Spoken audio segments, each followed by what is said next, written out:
As Taylor Swift says, it's me. It's me. It's me. I'm the problem. Exactly. It's me. Books. Books. Books. Books. Books. Books. Hello and welcome to Didn't Read It, the podcast about fictional crime. Sure. But is it truly fictional? I am your host, Grace Todd, writer, editor, book gremlin, and joining me again this week is a beloved pal of the pod. Oh, beloved. David Timberline. You know, David means beloved. Did you know that? I did not know that. Did I Yes. just accidentally make like a deep cut Bible joke? You did. Well, or you did the chai tea thing where you just called me beloved. I don't know. Good, yeah, that works too. You are beloved. Oh, gee. Thanks. You're so nice we had to say it twice. David, Yes, ma'am. how are you and who are you? Who the fuck are you? I am doing well. I'm recovering from a cold, so there's a little bit of gravel in my voice, which hopefully lends character. I don't know. Sure. Yeah, absolutely. Yeah.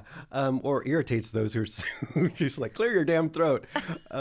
I am a writer, not editor like you. I am a freelance writer for Style Weekly magazine. That is not a magazine anymore.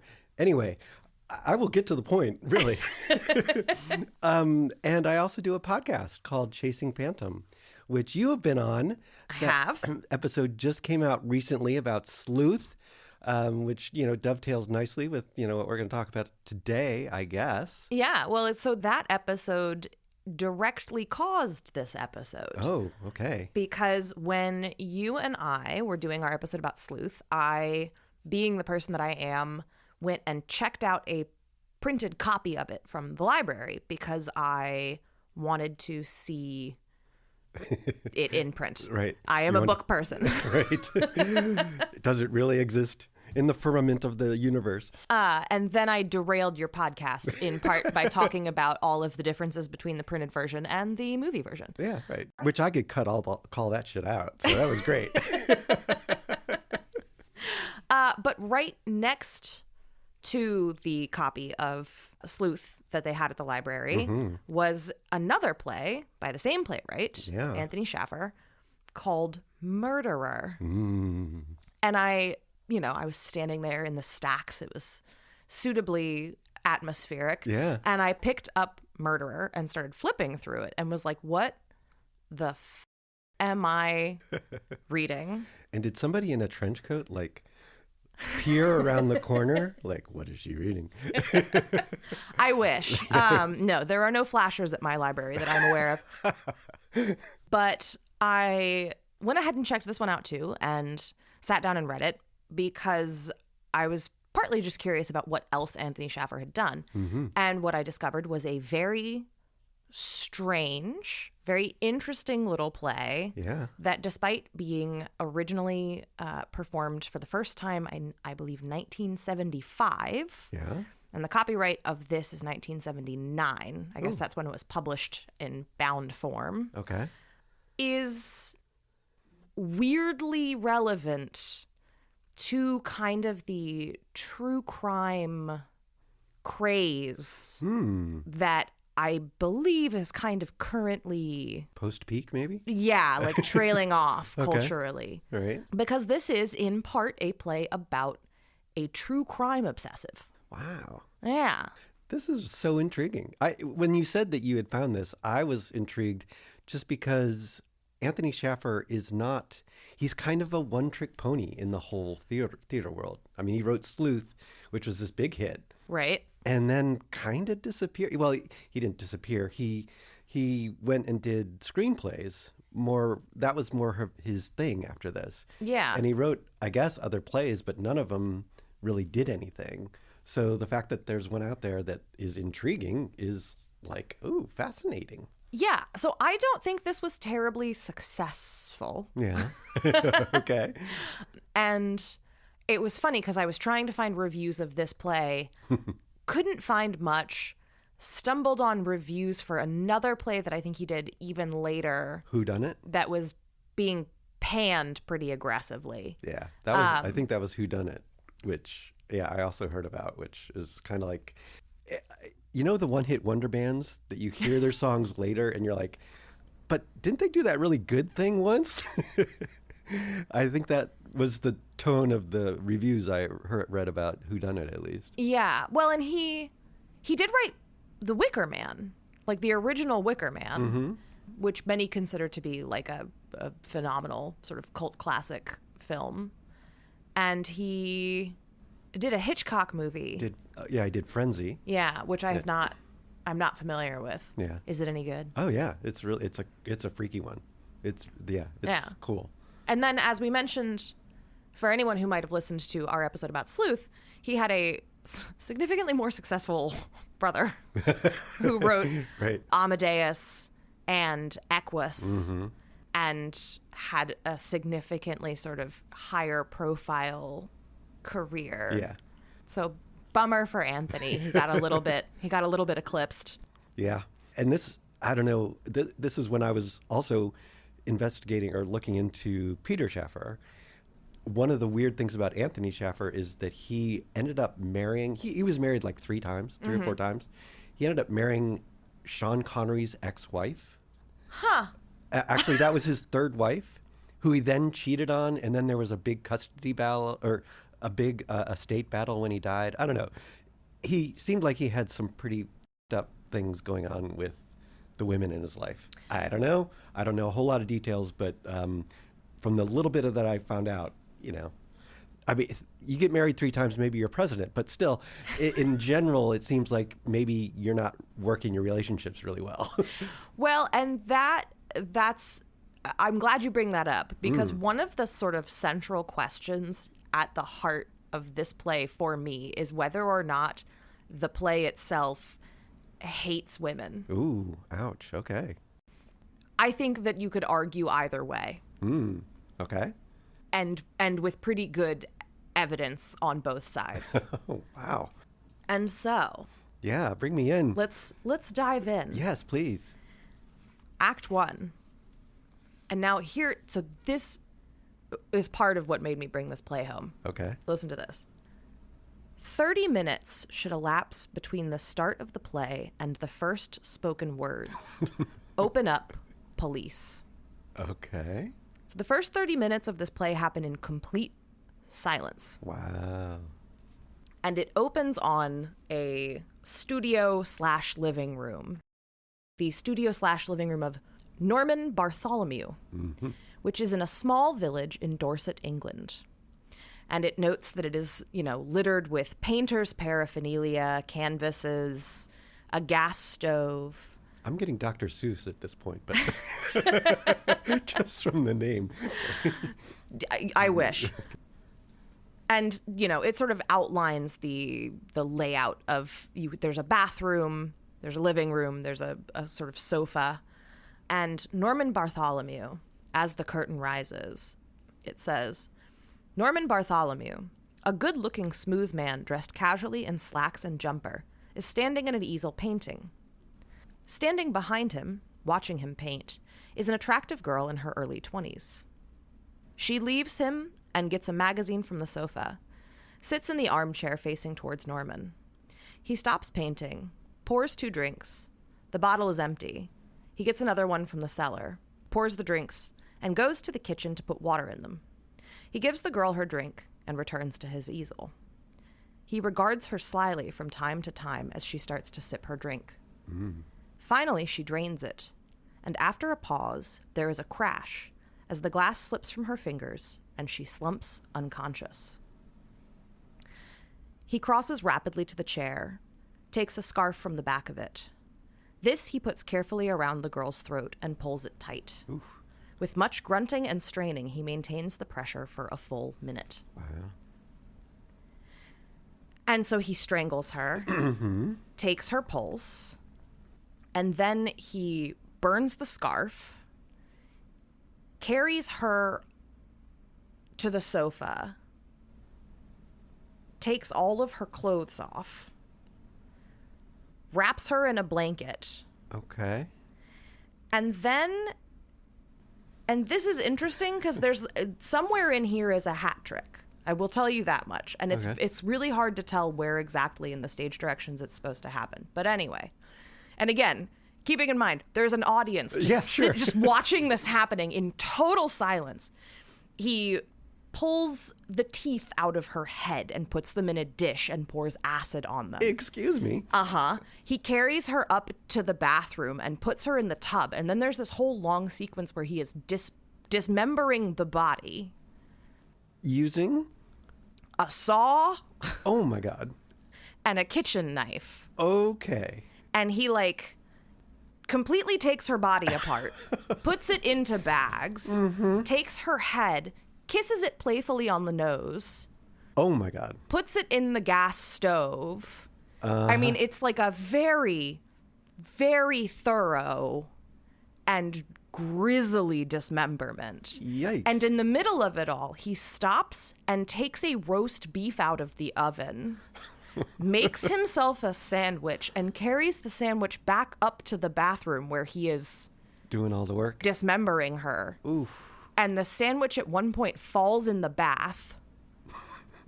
And he like picks it up and it's covered with blood, and he like almost takes a bite of it and then puts it back on the plate and like slides it under the tub. Oh man. There's an electric drill. It's gruesome. Oh like, my God. So and again, 30 solid minutes of this. Sure, yeah. And he finishes dismembering her. He puts all of the pieces in the wood in the gas stove. Okay. He scrubs the tub clean, like strips down, burns his does the whole thing, right? While we're all watching. And it says, suddenly the doorbell sounds. Norman emerges from the bedroom wearing a sweater and slacks and looks anxiously towards the front door and then at the stove. He stands indecisively, doing nothing. The doorbell sounds again, impatiently. Slowly, he goes towards the front door and is about to open it when he checks himself and looks round to examine the room for any signs of his recent activity. As the doorbell sounds again, he sees the blood-stained apron hanging over the banisters. And then the first actual spoken lines in the play after 30 minutes are, as noted, "Open up, police." Oh, wow. Yeah. Okay. You're going through all that, and I've never directed a play myself, but I've talked to a lot of directors, and I am thinking about a director reading through that being like, I can't, you're asking me, I'm going to what? You need me to, are you serious? I'm just imagining that is a cavalcade of directorial problems, Yes. all listed in a very a very extended list. It seems like it would be really f***ing complicated to stage. Absolutely, yeah. From the very beginning, I mean, asking somebody, obviously a live person, to go through the emotions of drinking something and then having to choke them believably on stage for a minute. I mean, that step one is hard enough. Before you even get into the electric drill and kitchen knife and other things that you're going to, oh man, I'm sorry. I can imagine Shaffer taking this to one of his director friends saying, "Hey, I got this great idea," and him being like, "Get the hell out of my office." And yet it has been, it continues to be staged. I think it was produced not that long ago. I'm sure, yeah, there's somebody on ketamine somewhere going like, "I know what I'm going to do. This is going to be great." And so Bartholomew opens the door for Sergeant Stenning. Okay. And Sergeant Stenning asks if he can come in and asks for Norman Bartholomew's name. And they sort of start chatting in the way that you do when cops show up, Oh, sure, yeah, casual. Really nonchalant. And Norman, obviously is like, what are you doing here? What can I do for you? Right. And Sergeant Stenning says, "It's a little difficult to explain, sir, and I trust you won't take offense. But, well, you see, we've got to investigate all complaints, even if they are," And he sort of trails off. Bartholomew says, yes. And he says, well, fanciful like. Barmy, a bit out to lunch. It's important to realize that this is a British writer. Yes. And this is a British setting, right? Yes. So they're barmy over there. Yes. And immediately it is obvious that Bartholomew is being sort of barbed and condescending to this sergeant, right? Sure. And there's some like, he's giving him a hard time. Yeah. So he starts, he's like, oh, have I been pissing on the neighbor's sunflowers again? That kind of thing. The vicar found the fly buttons I put in the plate last Sunday. Perhaps it's the vicar you should be interrogating. I'm absolutely convinced he spends his afternoons on the common disguised as a tramp, flashing the secondary school girls. Jeez. But Stenning ultimately explains that Mrs. Ramage, the neighbor, has... I'm chuckling over the name. I'm going to get past that. I am always tickled by how tickled Americans are at English names. Right. So Norman has a big picture window, and it turns out that his neighbor, his nosy English old lady neighbor, Of course. has called the police to be like, I just watched my neighbor strangle and dismember his wife through the window. I mean, well, obviously she didn't see the dismemberment because that was in the bathroom, but she Okay. saw him strangle his wife, and there was blood. And Okay, so we're to assume that not only was this act open to us, the audience, but to the entire English countryside? yes, Okay. exactly. Nice. There's a good murderer for you. And Bartholomew responds by saying, my God, who'd have thought old Mrs. Ramage was a peeping Tom? And at one point he breaks quietly into song to himself, saying, I'll dismember you in all the old familiar places. Okay. And so he's being very like jaunty Sure. about this whole thing. And Stenning is deeply unamused and asks him not to sing. And this is where we get the sort of first pivot of like what Bartholomew's deal is. Because Okay. he says, why not? Both Wood and Billings were recorded as having sung mightily after they were apprehended for hewing up John Hayes. And Stenning asks what the hell he's talking about. Yeah. And he says, the pawnbroker, John Hayes, killed with a coal hatchet under the Bronze Head Inn, New Bond Street, at the instigation of his wife. It was all a bit before your time, I expect. 1725. Ooh. His wife, Catherine, boiled the flesh off the decapitated head to make it unrecognizable. And Messrs. Wood and Billings carried it in a bucket to the Thames, near Lambeth Bridge, where they threw it in. It was all to no avail, however. The head was recognized, and they were caught. Which only goes to show, Sergeant, that if you want to get away with spouse disposal, you've simply got to make the body unrecognizable. So he's a fanboy. Is that that's what we're getting out of this? He's a little murder fanboy? He's like he's a true crime nut. Okay. And there's more back and forth. The play is dryly pretty funny. Yeah. That is one thing that I guess Shaffer was known for, is inserting that. He was brought on to some of those some of the mysteries that he wrote the screenplays for, was to like insert a little contemporary humor, make it a little hipper in the 70s, 80s kind of way. Yeah. So they have a sort of a back and forth, and I'm assuming that the cop's having nothing of it at this point. absolutely not. Yeah, he's trying to get him to like focus, Right. basically. And essentially, concludes with, I'd like to take a look around. Let's see if we can't find a boiled head or two. Ooh, okay. And that's when Bartholomew kind of bridles and is like, you can't believe all this rubbish. Like, do I look like the sort of man who'd carve up his missus? And Stenning... You're a white man, dude. Come on. Right. Well, and Stenning says, in my opinion, there's no one who couldn't answer to that description. Right? And so this is the sort of, Stenning thinks anyone can be a murderer. Sure.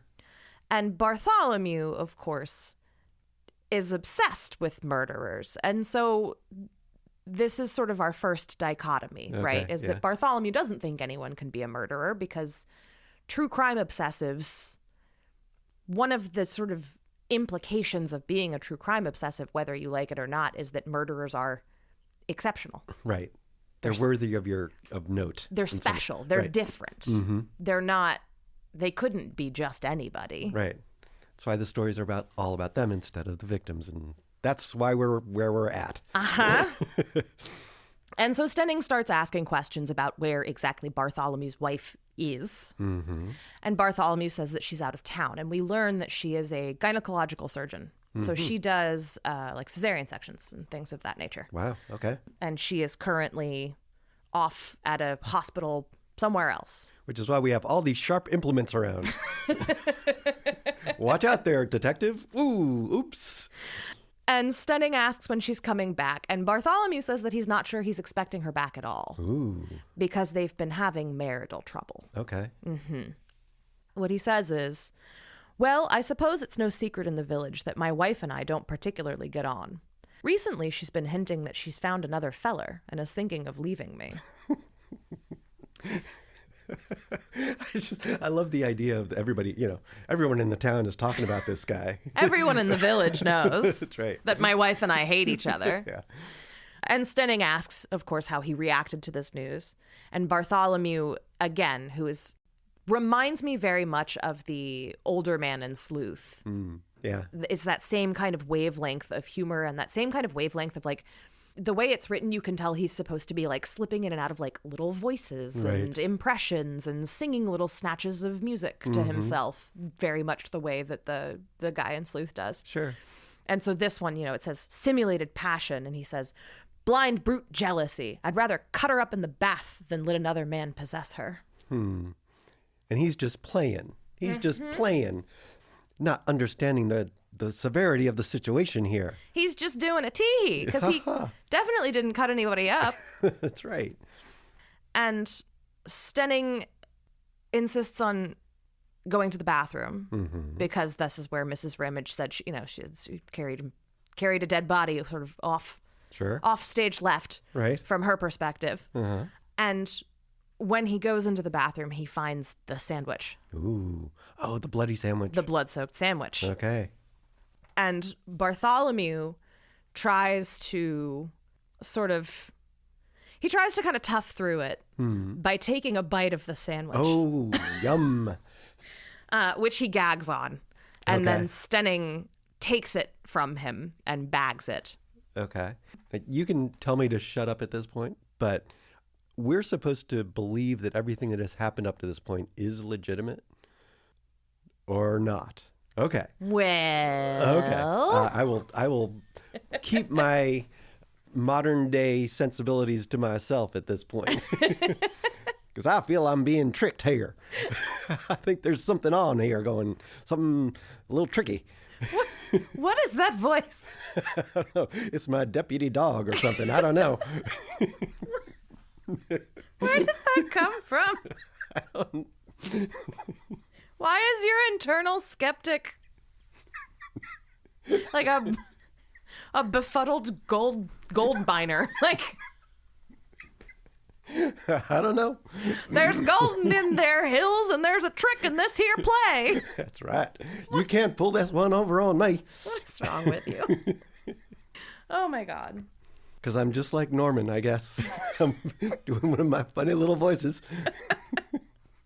So Bartholomew tries to tough it out by taking a bite of the sandwich, but he gags, and Stenning takes it from him and bags it up. And then Stenning essentially like brushes past him, strides over to the stove, opens the stove, gasps, and then he grabs a pair of fire tongs standing up against the wall. With these, he drags out the head and lets it fall on the floor, where it rolls about, smoking horribly. He manages to beat out the sparks in the hair which are causing the smoke, then drags out a partially burnt leg. Bartholomew watches him horror-struck, backed up against a wall, apparently incapable of speech. But suddenly, he starts babbling wildly. "I had to do it, Sergeant. Can't you see that? She was always on at me, nagging, never leaving me alone, insanely jealous of everybody I might happen to speak to. Night after night, never any sleep. Who was I with? Who was my lover? Creating scenes in public, hounding me wherever I went, making me a laughingstock. You do see, don't you? I had no choice. Bartholomew falls on his knees, sobbing. Stenning, who has been examining the head and leg, regards him curiously, then turns back to the task of removing parts of the body from the furnace. Oof. Eventually, he picks up the head by the hair and holds it aloft. Very deliberately, he takes a palette knife from a side table and knocks the skull with it. It gives off a dull, hollow sound. Alternatively, he can pop out a glass eye so that it rolls across the floor. And Stenning says, "Is this some sort of sick joke? This isn't a body. It's some kind of dummy or waxwork." See? I knew there was something tricky going on here. And Bartholomew explains that it is a dummy that he made himself and filled with fake blood and gore Viscera. because he is reenacting famous murders. Okay. And this is his hobby. And for whose benefit? Because there's nobody there, right? Except for us in the audience. Uh-huh. Okay. So he explains that he was playing Buck Ruxton, the Parsi doctor, who in 1935 murdered his mistress and spent a whole night carefully cutting her up in a bath, draining her of blood, and making her up into neat little bundles for disposal. Oof. And Stenning is like, so you're play acting a murder. Why? Yeah. And Bartholomew says, it's very simple. I wanted to know what it felt like actually doing it. You know, the fear of a sudden collar, of telltale blood on clothes, of identification through teeth or jewelry. Mm-hmm. Relatable. Very relatable, you know? Uh-huh. I gotta say, just to interject, I'm having this visions in my head again of the director talking to his props master. Okay, it's got to look like a head, like a real head, with hair, charred, a little charred, maybe a glass eye or two, needs to roll. We need a little rolling action. Like, the props master being like, get the fuck out of my office. It does seem like it would be a real challenge. Yeah. It does make me wonder, not wonder. It seems to me that even before he was writing for the screen, maybe Yeah. Anthony was writing for the screen. Yeah, yep, I think so. Like this would be very easy to film on film. Sure. Would be very hard to stage on a Oh, stage. yeah, practical. I mean, it's all practical effects on the stage, fellas. Ooh. Yeah. And so Bartholomew explains that this is a hobby he's had for quite a while. It says, I like to play famous murderers. So far, I've been Frederick Henry Seddon, the Tollington Park killer, who disposed of his tenant with arsenic, and George Chapman, who poisoned 3 of his so-called wives with strychnine, and Henry Wainwright, the Whitechapel Road murderer. Wow. And this is 75? Uh-huh.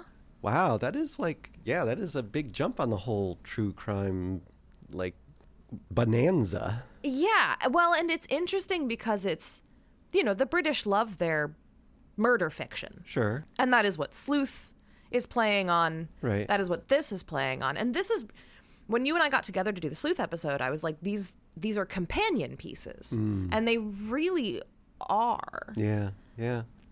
But this is so much more, it's not cozy, it's not genteel. This is not Agatha Christie he's obsessed with. Yeah. It's the actual killers, yeah. And like pretty gruesomely. Oh, yeah.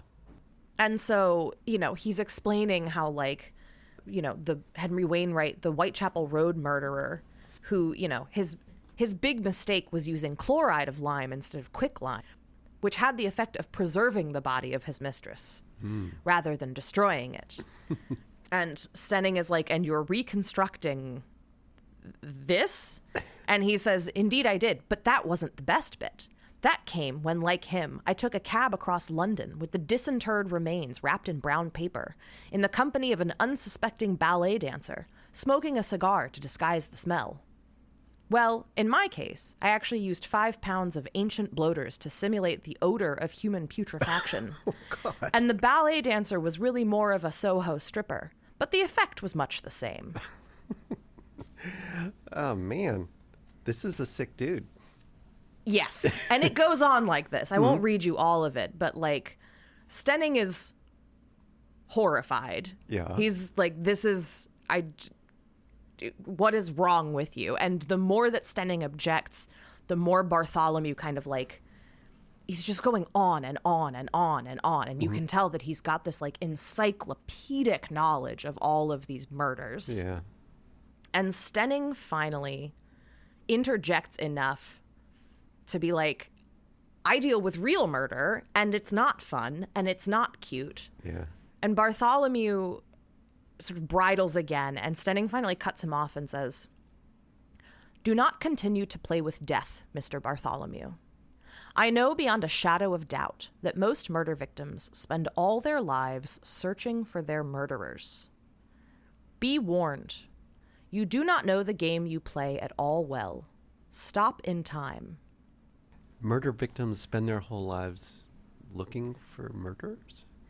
That's what he says. And that line is going to come up again. And I am not entirely sure what to make of it. Yeah.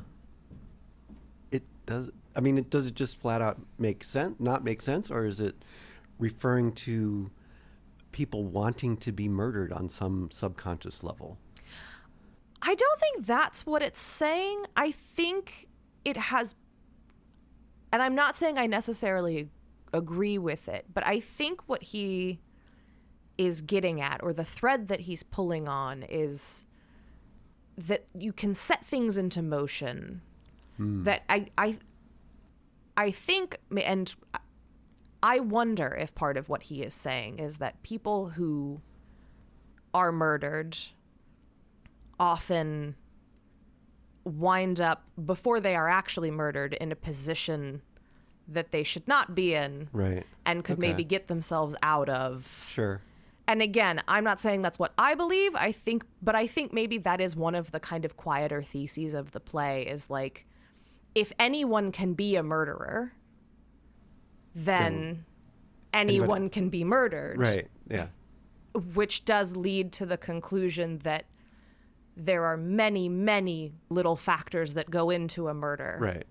And that it's like a murder is a Rube Goldberg machine that the victim, just as well as the murderer, is setting off that first marble or pebble or something that starts the whole contraction into motion that ends up with the murder happening.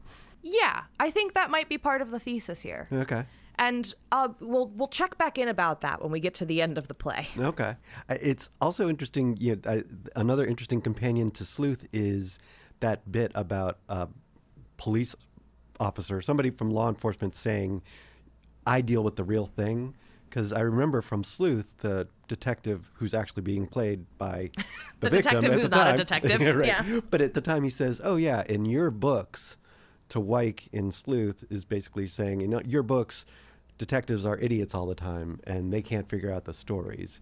And actually it's, we're a lot smarter than you think. It's that reality, irreality, or, unreality that people who are making things up don't realize what's actually happening and how things actually work in the real world. Right. Yeah. So Stenning sort of gives him this lecture, and Bartholomew says something irreverent, and Stenning's like, "Well, it's clear you won't be told. I'm going to go tell your neighbor, who you scared half to death, that everything is fine." Okay. And he basically slams the door, and he's gone. All right. Now, here's the thing. If you remember, we have now proven that the body in the stove was a dummy. Right. But there was a real living woman Right. There was, exactly. at the beginning of that. So unresolved is whether that was a real person in his mind, that he was because he wants to be he wants to relive these cases and be as these murderers. He made that was his reality, that he killed her and deconstructed her, or that it was a real person, and that somewhere, like you said, there's some hat trick that happens where there's a shift or a switch. So, Okay. Stenning storms off. Norman steps into the unseen bedroom and returns with the naked and still unconscious body of his mistress, Okay. Millie. All right. Okay. You're going to have to be naked in this scene. You have no lines. You're just dead, okay? Well, Millie wakes up. Oh, hello. Hello, Millie. Hey. That whole choking thing, not a big deal. And she is like, what happened? And she's like, what happened? What the hell's been going on? And he says, quite a lot, actually. A whole rather touching charade, in fact. I must say your performance, though lacking somewhat in animation, was most convincing. And what we discover is that he drugged her Okay. as part of this game that he was playing, and that he is convinced that he has now set into motion what will be the perfect murder. Oh. Because what he has done is he staged all of that with Right. the intention of his neighbor seeing it. So now he thinks that when he kills his wife for real, that if his neighbor sees anything, when she calls the cops, they'll be like, that's just his funny hobby. That's just Norman, the murder weirdo. Oh, jeez. Oh, and also, this is his did you say girlfriend? This is his mistress. Okay, because we're in England and everybody's got one of those, right? So Norman's not a good dude. Yeah. Okay. Do we have any idea of his 9 to 5? Is he like an accountant or something? He's a painter. Oh, okay. He is an actor. That is his. He is a painter. All right. Okay. An artistic type. I see. And we find out that Millie has been sort of waiting impatiently for him to murder Mrs. Bartholomew Okay. so that the two of them can be together. All right. Because Mrs. Bartholomew doesn't believe in divorce. Jeez. Millie, you can do better. Come on. Well, and one of the things that I'm wondering is, when did the UK get no-fault divorce? Oh, I have no idea. Good Lord, did they not?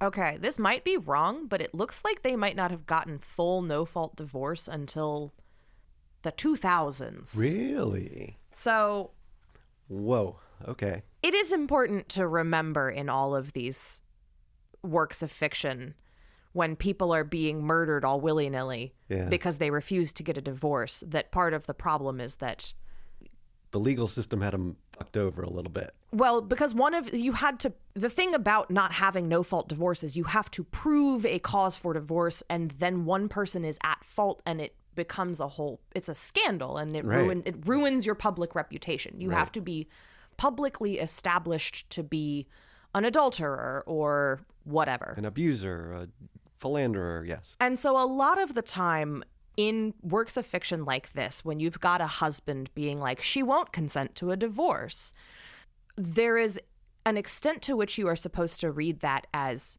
possibly being a lie because he doesn't want to make himself at fault for the divorce. Gotcha.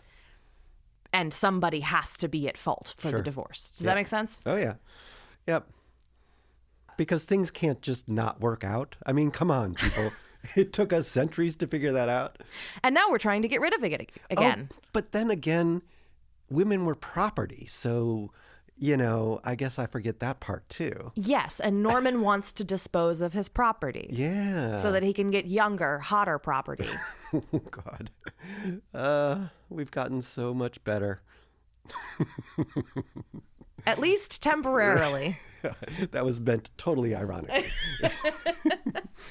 And so we find out that while this is all been, set into motion with the ultimate goal of murdering his wife, the thing about him like dressing up and play acting these murders is very real. Okay. And Millie has been a sort of half-willing cast member in these little productions he's putting on for the benefit of just himself. Oh, boy. Yeah. There's funner kinks. I promise you. It really is. Yeah. And so they go back and forth, and basically Millie is upset because he has been promising to murder his wife for quite a while, and he is not doing it quickly enough. I know. You just can't count on a British man to get his wife into the stove quick enough. He's a failure. Right. He's disappointing her. And they have a back and forth, and Millie is trying to get him to explain to her how he's going to do it, and he is being cagey because he says he doesn't want to make her an accessory. Mm-hmm. She doesn't believe that he's actually going to do it. And there's a farcical little bit where they're talking about different methods, and he almost murders her by accident. Hello.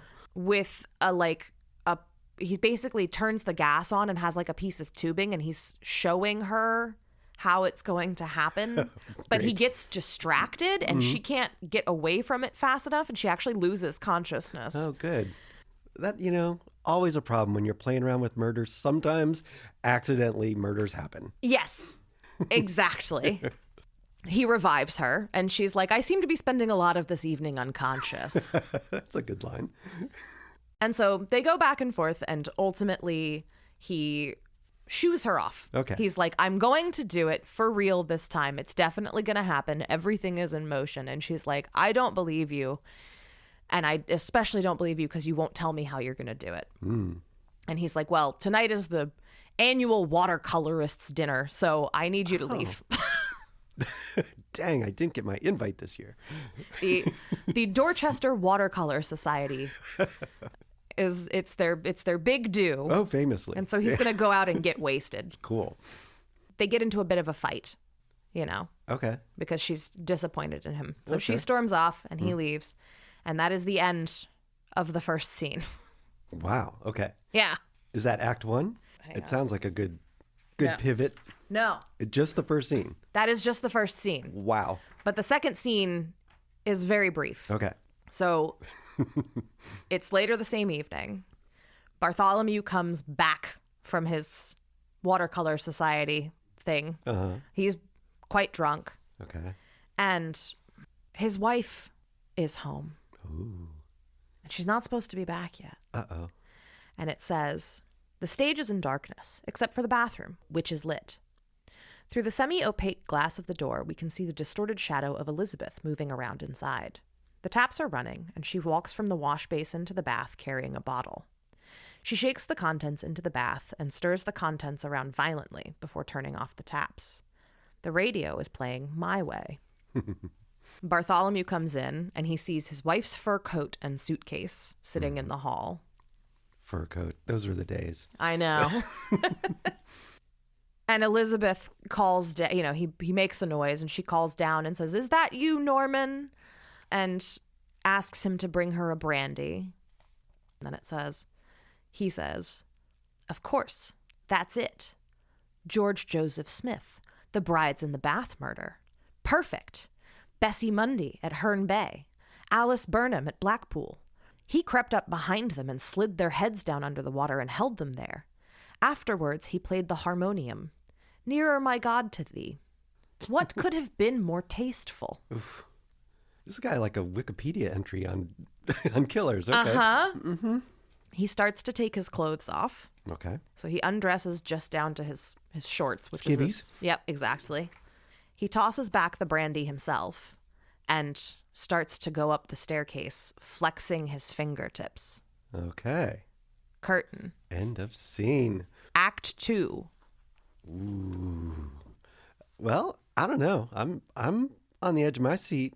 I still think this sounds impossible to stage, but as a work of fiction, it is pulling me along. All right. You ready for Act 2? Absolutely. Act 2 continues where Act 1 stopped. Norman stands outside the bathroom door, irresolute. With sudden resolve, he cautiously opens the bathroom door to its full extent. We see him approach the bath-capped head, almost overlapped by bubbles, and through the swirling clouds of steam we watch the whole murder. The head pushed under, the wildly threshing legs, the water slopped over in the struggle, and then, after an appreciable time, the cessation of all movement.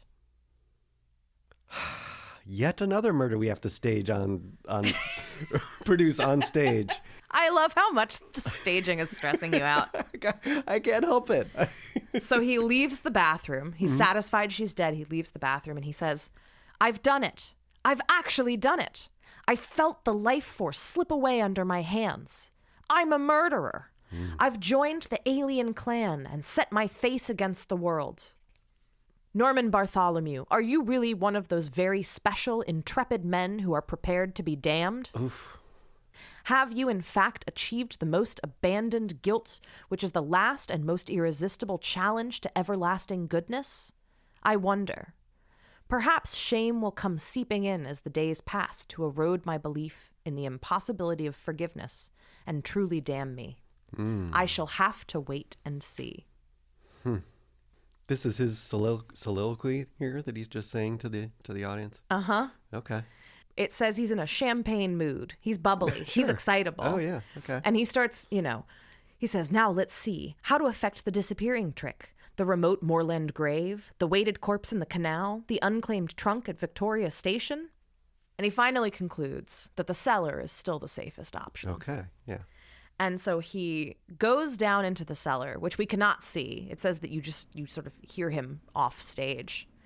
He's talking to himself the whole time. And he's doing the thing again where he's like slipping into accents. So he's like having a dialogue with himself. Okay. Where he's in a parody voice. Now, Inspector Dew, perhaps you would be kind enough to tell the members of the jury exactly what it was you found in the cellar of number 39 Hilltop Crescent. And then he switches to the inspector's voice. We found portions of a woman's body wrapped in a piece of pajama jacket. The head was missing, and to the best of my knowledge, still is. And he's going back and he just, have you been able to form any opinion as to the cause of death? And the doorbell starts to ring. Uh-oh. Hello, detective. And he doesn't hear it. Ooh. And so Sergeant Stenning lets himself into the house. Uh-huh. Uh-huh. Okay. I thought he'd be back again. I'm shocked. Is Michael Caine playing him? That would be the best. That would be great. And he's still in the he's still in the cellar, like talking to himself about killing his wife. Okay. Because he's clearly doing like a little radio drama for himself, Sure, as you do. And he's coming back up the stairs, and Bartholomew is saying, I killed my wife because of my great love for the lady who honored me by consenting to become my mistress.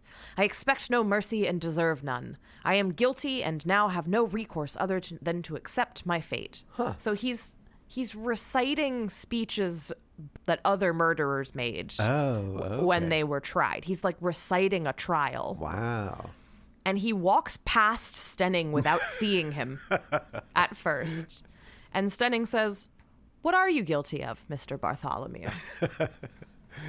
Hey. Oops. Yeah. Hello.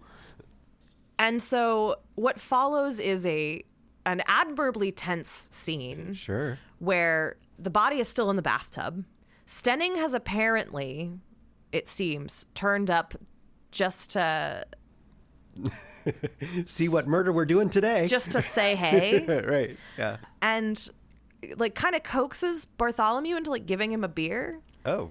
And essentially it seems that Stenning has come back now that he's off the clock to be like, I would really like to try and convince you that these murder games that you're playing are not going to end well. Something bad is going to happen if you keep doing this. Right.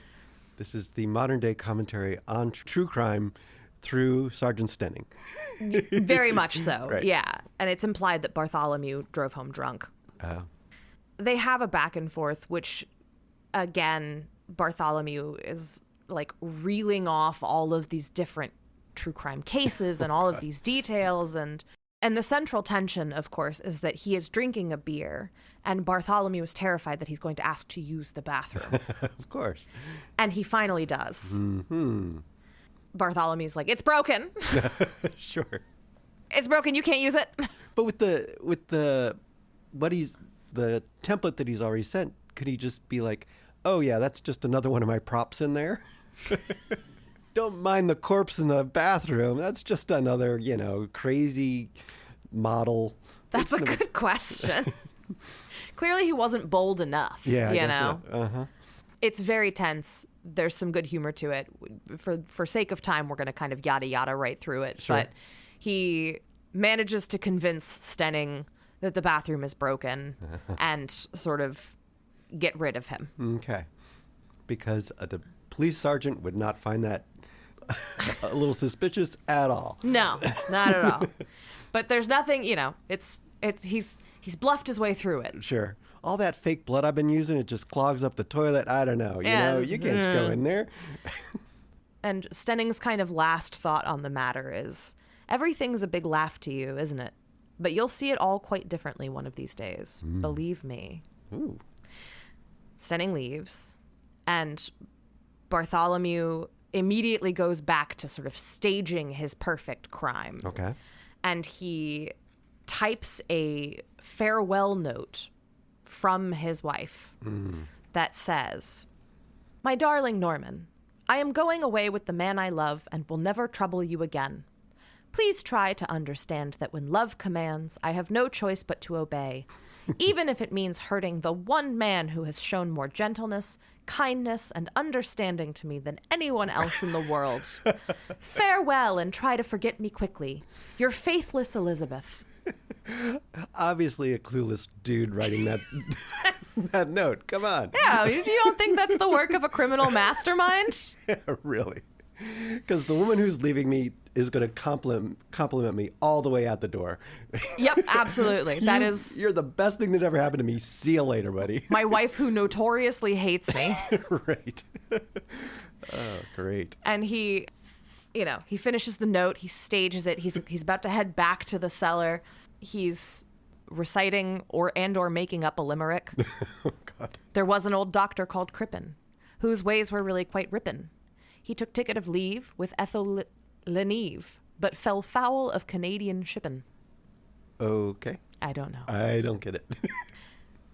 And he's, very jaunty, very excited. He's Sure. headed to the cellar to keep digging a grave. And his wife walks in. What? Hey, wait. What? Come on now. But she was in the bath, the struggle, thrashing, all that. We had to stage all that. Come on. His wife has just walked in the front door. Jeez, okay. He is flabbergasted. I would expect so, yeah. And he's like, "Elizabeth?" And she's like, "Yes, your dear wife Elizabeth. I didn't expect a rapturous welcome, but at least you might seem a bit more pleased to see me home." The way the stage directions are written, we're supposed to sort of watch him piece together that Sure. his wife has just come in the front door. Mm-hmm. There's a corpse in the bathtub still. Yeah. They only have the one bathroom. Right. What do we do? Right. I picture the camera panning, bathroom door, Elizabeth, bathroom door, Elizabeth.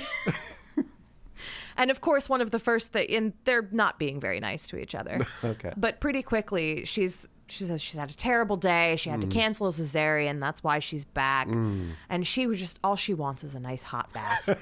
Of course. And it says that she said she tried to call, but there wasn't an answer. And this is way before a multiverse. So this is not like a time loop that we're in here. They're going back and forth, and he basically starts trying to pick a fight with her to buy himself time to keep her out of the bathroom. And she's giving him a hard time for living like a tramp when she's not there to clean up after him. Oh, yeah. And they're clearly kind of falling into these like age-old fights that aren't even new. Right. Staging all these murders with all the stuff all over the place, glass eyes rolling all over the place. Come on. Yeah. So she accuses him of living like a tramp, and he says, "If you say so. Personally, I think it's better than living like a Prussian factory inspector." Oof. And she says, "Why don't you save your wit for that pneumatic little slut, who I expect you've been seeing every day I've been gone?" Boom. Whoa. Okay. And he says, "Don't be ridiculous." And she goes, "Oh? Then has she finally become as bored with your nonsensical games as I did?" Oh.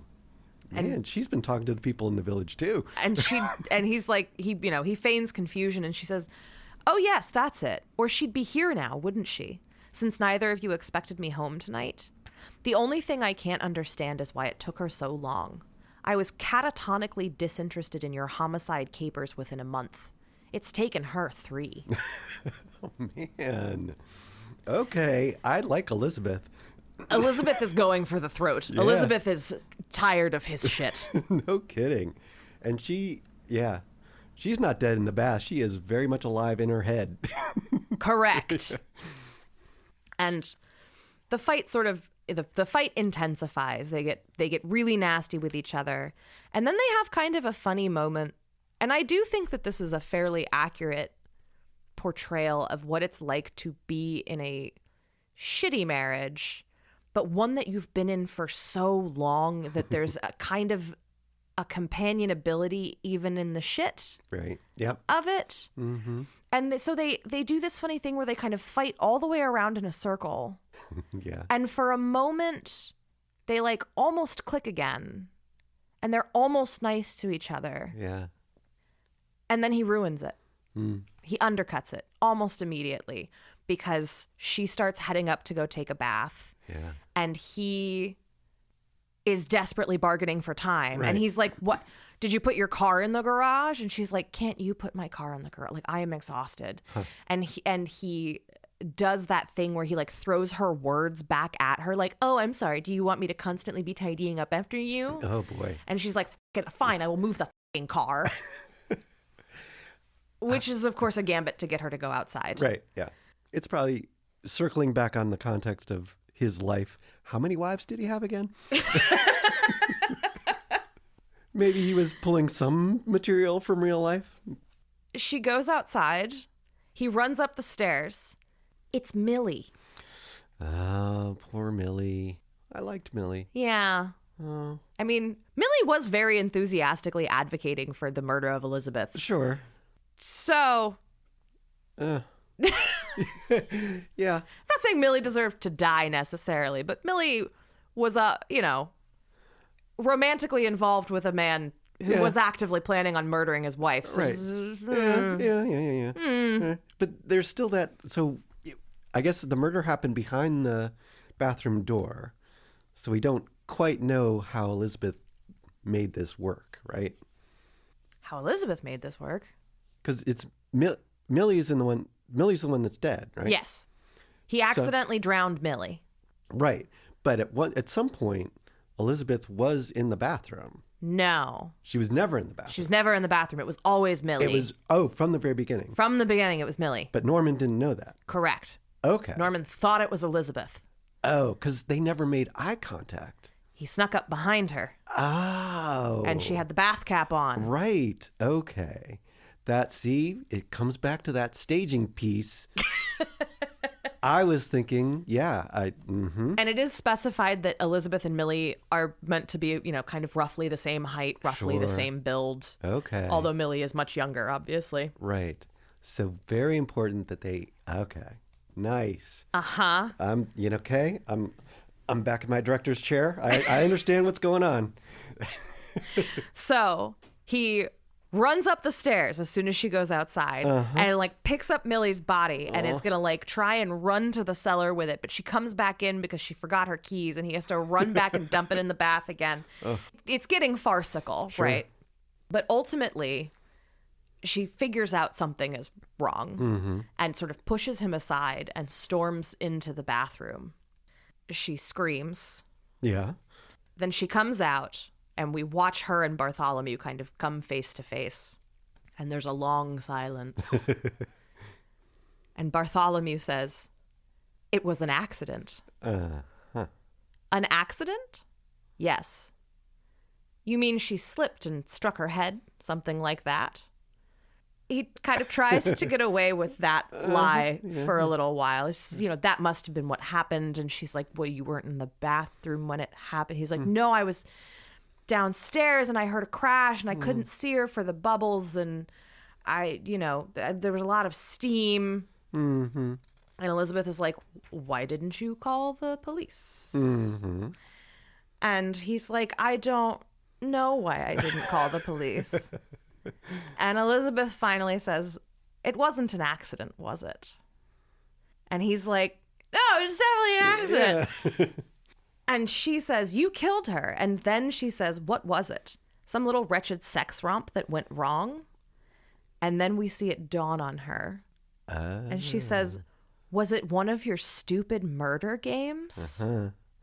That is it. You were playing brides in the bath, which means this is a thing that he does. Yeah. Yeesh. Ugh. He sort of is continuing to try and maintain that it was an accident. And he says, I didn't mean to. And she says, no, I don't suppose you did. But that's what happens if you don't grow up. You kill people, but you don't mean to. In my book, that's worse almost than killing people and actually meaning to. At least one is the act of a man who has taken a conscious decision, while the other is just the work of a lunatic child. They'll find out she was your mistress, of course. They have a back and forth about how all of this is going to play out, Sure. right? He comes around and he says, you were right. I was playing George Joseph Smith, the Brides in the Bath murder, and I must have gone too far. 1 minute, we were laughing and joking, and the next, well, she was just lying there under the water, dead. She goes back and forth. She's basically like, you need to call the police. Like, this is, you f***ed up. Right. His sort of counterpoint is, what if you covered for me? Yeah. What if we pretended together that it was an accident? She, of course, hasn't seen the note that he's written about for her, right? Yeah. Did I go? Oh, I figured something out. You did. So they have this whole back and forth, and basically he half bullies and half cajoles her into covering for him. Because he's like, the news will get out and you will be the wife of the man with the dead mistress. Okay. The worst thing ever. Oh, boy. And none of you're going to have to close your practice, right? Because this is because she's a surgeon, and Right. the scandal, and none of your patients will want to come see you if you're tied to this notorious murder. Right. And he has her pretty well convinced. Yeah. And she's like, all right, fine, but no more mistresses, no more murder games. You're going to be the perfect husband. Oh, sure. Like, you are going to behave yourself. Yeah. That's what all women really want, right? Is the one who was such an incredible creep saying, nah, I'm putting that all behind me. I'm going to be someone different now. Totally different. So over the course of it, it rises and falls. And for the sake of time, we kind of need to hop through it. But Sure. basically, she gets a little suspicious, and then the suspicion fades. But then ultimately, she finds the note. Yeah. Okay. She finds the note. He almost pulls it off. Sure. But he left the note out, and she picks it up and she reads it. Bartholomew freezes, and she starts to laugh uncontrollably. Okay. And she says, well, well, well, if this isn't the best thing ever. The great murder expert plots and plans his first actual crime with fiendish cunning and can't even get the victim right. Oh, that's a good line. That's a great line. And just so I can stop reading it, just she's laughing for like most of this next chunk, Sure. on and off. He tells her to shut up, and she says, oh, my dear, it's far too late to tell me to shut up. Everyone's going to hear about this. You'll get your precious notoriety, all right, as a laughingstock. They'll probably have a wax effigy of you in the Chamber of Horrors at Madame Tussauds. Norman Bartholomew, the bubble bath murderer, drowned his lover in mistake for his wife. And he snaps, and he grabs her by the throat and is like throttling her and screaming like, shut up, shut up, shut up. And she loses consciousness. Uh-oh. He drags her over to the gas stove. He decides sort of in the moment that he's going to stage her suicide. He's going to be like, oh, my wife killed my mistress and then killed herself. Okay. And so he's got the gas stove open. He's turned the gas on. He's put her head in the stove. And when his back is turned, she revives and grabs the like meat fork that was in the beef roast. Ooh, okay. And stabs him in the stomach with it. Ooh, all right. Now we got some full-on gore going on. Yep. Gotta love it. So she stabs the shit out of him. And this is sort of the big thrilling conclusion of the play. Yeah?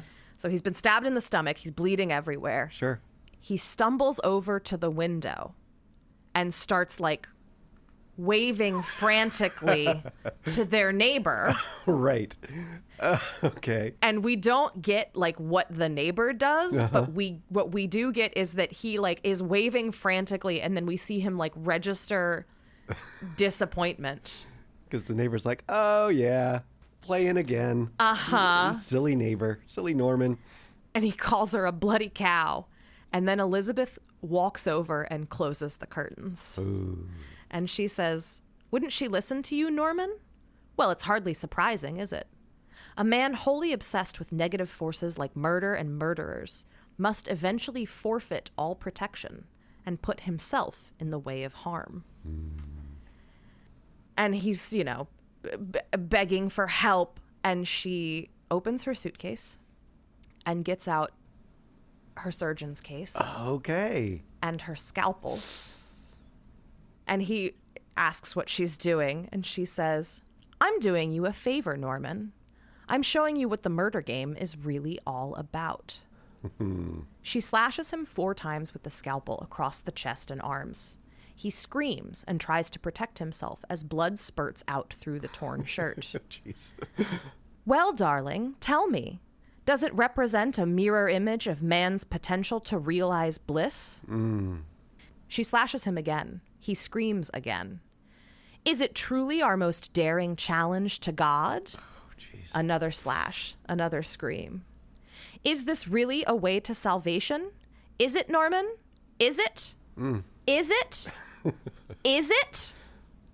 She cuts away at him in a frenzy. Finally, he collapses on the floor, and she moves away in a daze to sit on the stairs. There is a long silence. She says, Norman, listen to me. It's worth listening to, because you see, you finally made a convert. She laughs hysterically. Do you know what story I'll tell the police when they get here? I'll say I came in and found your mistress in my bath.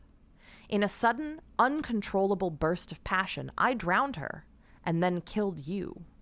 It will be my murder. In terrible pain, Bartholomew somehow realizes the significance of what she's saying. And he says, you can't do that. I killed. It was my murder. Oh, God. And then it says, and this little description is one of those crux points where I'm like, does this play hate women? Unclear. Because it says, Elizabeth smiles a wicked smile at him and slowly shakes her head as she takes away from him all he has left. No, I think not.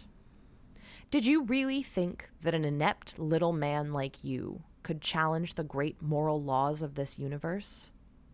Mediocrity, my darling, has no theological status. And he says, I had my vision. And she says, vision? The eye of the heroic murderer does not fall on the wrong person. You know, this could really be the crime passionnel of the century. I can see myself in the witness box now, proud, aloof, mysterious. All eyes will be upon me as I weave my bloody tale of wronged womanhood, omitting no ghastly detail of the drowning of my rival and the slaughter of my husband. Believe me, my own dearest Norman, I will have what you always wanted, a true and abiding notoriety. And Bartholomew's last words are, no, it's mine. And then he collapses. Sergeant Stenning turns up on the scene. Oh, hello. He walks up to Bartholomew and is like, I told you to stop playing these stupid games. And it says, still playing games, eh, Mr. Bartholomew? Well, this time you've gone too far. You frightened Mrs. Ramage half to death showing yourself to her all covered in blood. She just called me in a fair old state, I can tell you. You may know the difference between Kensington gore, as you call it, and the real stuff. Old ladies don't. I warned you twice today, and that's enough. Do you hear me? Good God, man, look at me when I'm talking to you. I'm arresting you for a breach of the peace. And then he realizes he's dead. Right. Then he sees Elizabeth on the stairs with the scalpel. And these are the last lines of the play. Okay. Stenning looks at her, and it says, slowly, I told him to stop in time. I told him he didn't know the game he was playing. I told him it was the victim who looked for the murderer. And Elizabeth says, you were right, Sergeant. But he didn't have to look very far. We made the appointment years ago. And the curtain falls. Wow. Dang. That's some good stuff. Right? That's, I'm surprised I've never heard of this before, because that's some intensity. Very intense, asking big questions. Yeah. I still don't know if the play hates women or not. Like, I don't know. And it's funny because I think this is one of those things where plays separate themselves from novels, because either Norman is a perv and a creep, but like a perv and a creep who has been driven into these things by all of these shrewish women he's surrounded by. Right. Or Elizabeth is a justifiable murderess. Right. And Bartholomew is just a pathetic, creepy, pervy little child. Yeah. I mean... And I think you could make that decision. I think a director could make either decision. Sure. Yeah. Like, you could do it either way. Well, and so much of it would be in the performance, too. Like... Yeah. How does he come across as a... I mean, like Wyke in Sleuth, for instance, is such a pompous asshole. And you get a sense of pompous asshole here, too. But is he like... Who was the actor in... Anthony Perkins? Yes. Is he like a wiry, like almost frantic, maybe like... you can imagine like an overbearing mother kind of, that kind of murderer, or is he a Andrew Wyke, robust British, overly, chummy, like stooge? Yeah. Who hates women? Or, I mean, I don't know. There's so many different ways that, or is he just a true obsessive? And the woman, I mean, if the woman is played... If Elizabeth is played as like straightforward and sensical in a way that is just that where she's been driven a little around the bend by him, yeah, then it's not necessarily that it hates women. It's like it's almost like the women are just the plot devices, yeah, that he's stuck between in some way. Well, and that's one of the other reasons that I think this is such an interesting companion piece to Sleuth, because in Sleuth, none of the women are ever on screen at all. Right. But it all hinges around a woman. It all hinges around infidelity. Right. Just like this one does. But this time it's two women and one man, whereas Sleuth is two men and one woman, and the woman is never there. Yeah. And it does feel like there's an interesting, like, these are two sides of a coin. Absolutely, yeah. And I think that is especially when you factor in that Sleuth hinges around a writer of like Agatha Christie style, old world, cozy English murder mysteries. Right. And that this guy is obsessed with the sort of more contemporary feeling, like grimy, gritty 70s true crime kind of stuff. Yeah. That really kind of cements, like, these are the two faces of crime culture in a way. Yeah. And they're both pretty depraved. Yeah. Like, there's nothing really redeemable about either of them. Right. Oh, and I also, like, one of the questions I have about the question, does it hate women? I just wonder, given his background and his profile, whether he just doesn't think of them as human at all. No, I don't think he does. Yeah. They're props. They're props, exactly. And they're titillating props, right? I mean, yeah. I do think that, like, one of the arguments that can be made using the text of this play is that true crime obsession, especially because it's almost always the crimes that true crime obsessives obsess over tend to be played out on the bodies of women. Yeah, right.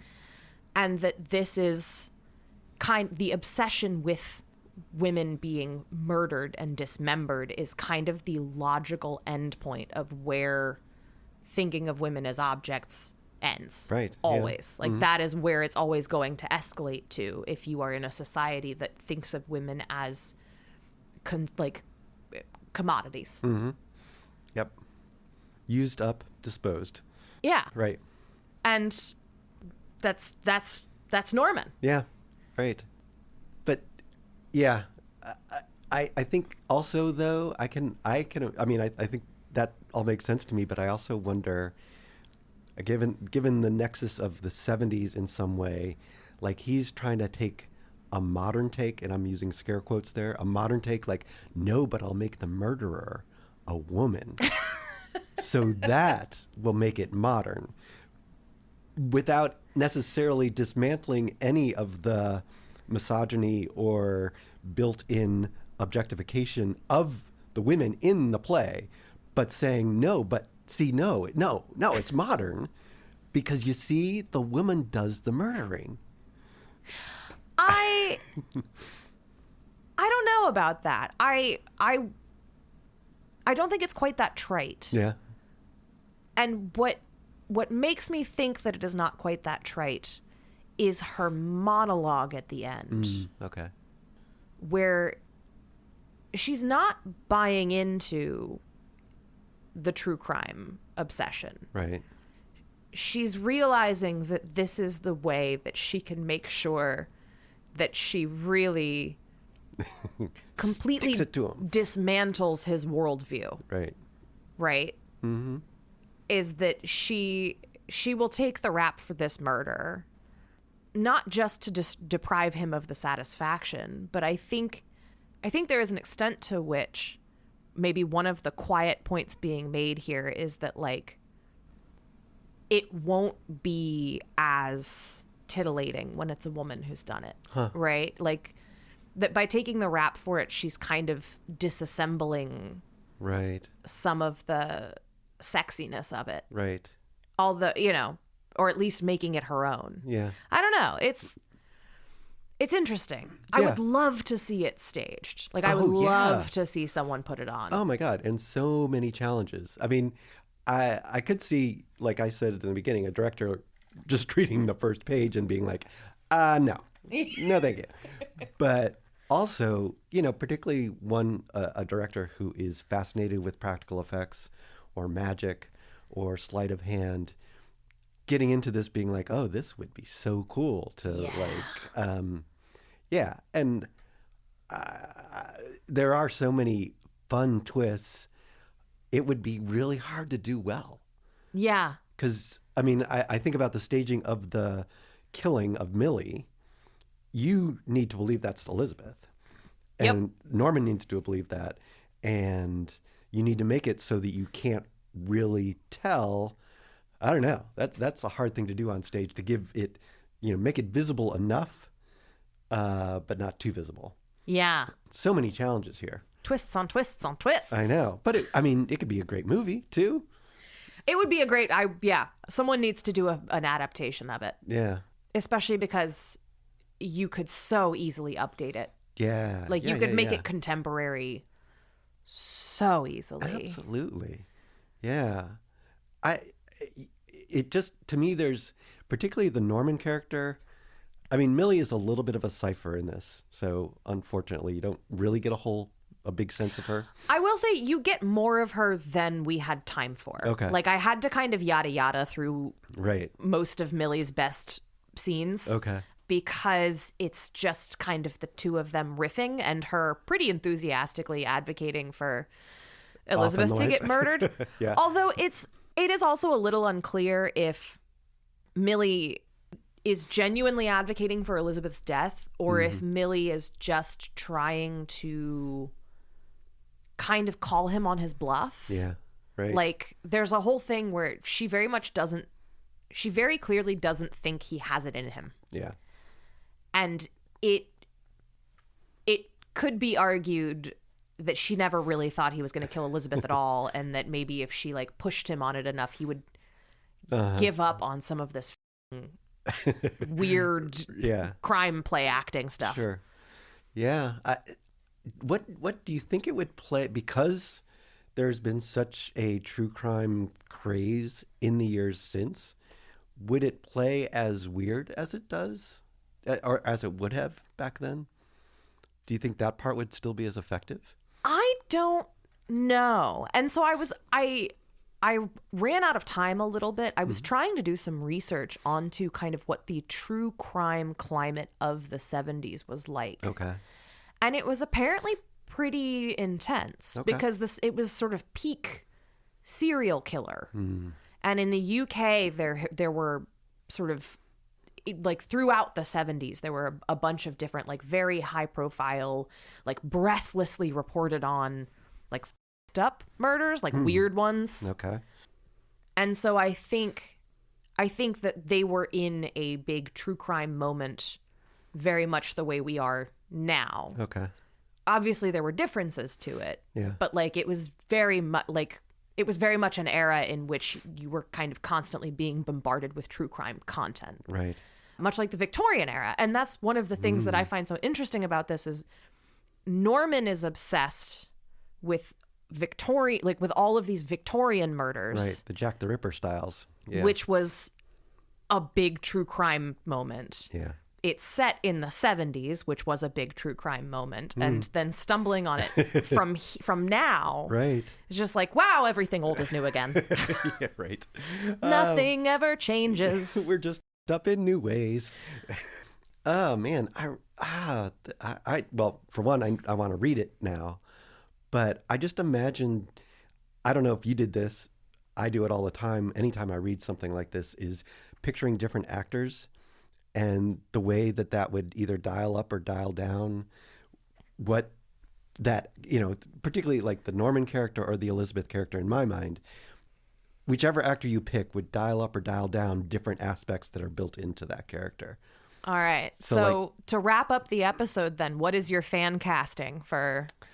I mean, I am this is not new for me, but with a complete unknown just coming out, Ed Norton to me is like from the beginning of Primal Fear, I think was his first movie. Yeah. Where have you ever seen that? Not in a long time, but yeah. But I mean, he's so good, and he's really good in A Complete Unknown in a totally different way. But I feel like he could be amazing in a movie like this. I also think that you could have a younger, dumber actor. Channing Tatum, somebody like that in this role, who I think would be, because Channing Tatum has done some fun stuff, some interesting stuff. Yeah. And I could see him being more of a like stay-at-home lunkhead painter dude who's into true crime, who has this wife who goes out, and this is his obsession, and he's got this piece on the side, and it's more of there's less intellect in somebody like that. Yeah. But I think that could also be interesting, really fun. I think Tom Hardy. Oh, wow. Okay. I think Tom Hardy would be a phenomenal Norman. I think he would be able to sell just enough charisma that you can understand how these women slept with him to begin with. Okay. But would also be able to make it creepy enough that you would understand why they both tired of it pretty quickly. Huh. All right. You know what I mean? Yeah. And he loves a weird little voice. Sure. Like Oh, yeah. Tom Hardy loves a weird little voice. Yes. And what do we know about Norman? Oh, he loves the little voices. He's Right. big into his weird little voices. Can you imagine Tom Hardy talking to himself in a panoply of accents? Oh, yeah. That'd be And awesome. like, I feel like you can schlub up Tom Hardy pretty good. Right. You Yeah. know? Uh-huh. That's my, like, Okay. Tom Hardy with like thinning hair. Like Tom Hardy with a comb over. There's always even in his non-menacing roles, there's just a little bit of menace in Tom Hardy that I think never goes away. Yeah. And I feel like, I don't know, there's other actors who could just, you wouldn't know from the outset that there's something a little off about this guy. What about Elizabeth? Who would you want there? That is an excellent question. Yeah. I don't watch that many movies. Who's out there? I mean, all right. So assuming we stick with like the Channing Tatum, Tom Hart, like they're roughly the same age. right. So like who's in the right age bracket? Ah, man. See, I would want somebody substantial. I want a Glenn Close, but younger. Sure. Who is that? Who would that be? Hilariously, I think Charlize Theron could do it, but she and Tom Hardy apparently hate each other Oh, and you're have kidding. since they did Furiosa, so Oh, it's off the table. Huh. I would see that. That would be great. Because she's so good. Yeah. It's weird because I know, whole other conversation, but I know she's gotten, people say she's too pretty for some of the things that she's done. I could almost see her as being too pretty for something like this, but she'd be awesome. That's a good pick. I like that. I mean, I'm kind of cheating because Furiosa's like right there. Sure. But Right. Yeah. There you go. or sorry, Fury Road, not Furiosa. Furiosa had Anna Taylor. Right. Well, there you go. You Joy could in have Anna Taylor-Joy could be Millie, Oh my God. That'd be great, actually. Yeah. I'd watch the shit out of that movie. All right. We got a cast. Producers out there, just call us up. Yep. Sounds good. We have no rights or any power whatsoever in this, but we want it. Damn it. Well, any final thoughts on Murderer? This is we don't have to digress too long along these lines, but I do feel I'm curious about how this sets in the crime on Broadway or crime on stage trajectory, because as when we talked about Sleuth, there is this weird point where, even coming from like the Gaslights and shows like that, where crime on stage was pretty popular. Yeah. And you had Death Trap and Mousetrap and shows like that. And then it kind of fell off, and it became just like, if you had crime on stage, it was farce. And Yeah. it wasn't like this even pseudo-serious, satire kind of stuff. It was like, no, it's just farce. So this feels like it might be happening at the cutting edge of or at the falling edge, I guess, of crime on stage happening. I found a review from when it was really a really short, like, paragraph, not Yeah. even really a review, but it basically said that verbatim. Oh, really? Almost was Okay. basically that like the English crime play was no longer in fashion. Yeah, we're done with that. It was interesting because the argument that they were making was basically that like between Mousetrap and Sleuth, it had been done. Right. Like it was, We've got it all it had done. been perfected. Sure. And was no longer necessary. Right. And they kind of explicitly pinned this as being kind of one of like, it's on the way out. Okay. And this is probably one of the last ones. Huh. Interesting. Which I think, I don't know. I really, really want someone to do this and Sleuth as like companion pieces. Yeah. Yeah. Like I think it would be really, really cool to be able to watch them kind of back to back. Sure. Well, and with the with the popularity of Knives Out and Glass Onion, I could see people looking. I mean, because when that came out, a lot of the conversation was, oh, it's throwback to Agatha Christie. It's an update of those kind of old English murders. So, Yeah. Yeah. Sure. Let's do it. Why not? All the producers I've got on speed dial, I'm going to hit them up tonight, man. Got a hot property. Woo! All right. Well, that was Murderer. Thank you for sharing that with me. I'm so delighted to know about that play. So weird. Thank you for coming on an adventure with me. I think twice about your true crime obsession, y'all. That's right. And don't pick your murderer. Just Don't do it. Just don't do it. It is not necessary. Nobody needs a murderer. Have you considered just not? Exactly. Well, thanks so much for being here with me today, David. As always, it was a joyride all along the way. And if you enjoyed hanging out with David and would like more of him, his podcast is called Chasing Phantom. It's about the longest running shows on Broadway. Yay! And I was on it a few weeks ago. Yeah.